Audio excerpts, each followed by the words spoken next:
好，来继续来看桃园一间拍铁仔店，凭着组团拍铁仔好手艺，已经传3代人了。虽然拍铁仔业即卖已经落水，但是因也是继续用老手法来拍铁。今仔日咧，看见台湾国宝师傅。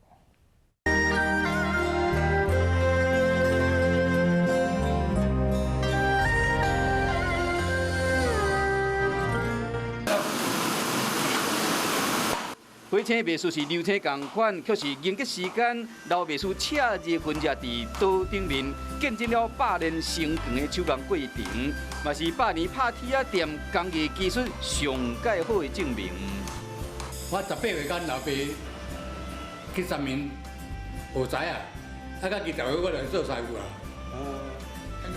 阮囝嘛做20年啊。 粗茶点火，逐工伫无闲，一家伙3代经营这间小小的拍铁仔店。黄传龙为老爸手中继承家业，即马主力嘛传予第3后生。人总爱有一个手工艺嘛，对无？来学这观点嘛较少。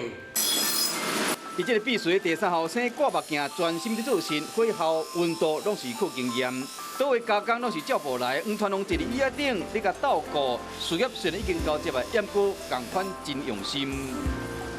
搬来大溪，还一间大家通遐做，起码个生意还阁无好啊。到尾啊，来这间店做几年了，哦，伊嘛一直老包啊。别个讲心，坚持手工，无希望讲手艺失传，嘛袂使互老主顾失望。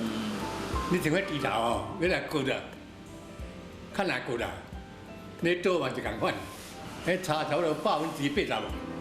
早期农业社会，刀具、农具需要的量较大，好黄家的爸仔囝时常无闲归暝。啊，即马大量机器代替人工，拍铁业就无遐好啊。不过黄家人依然坚守工艺，顾这间拍铁仔店。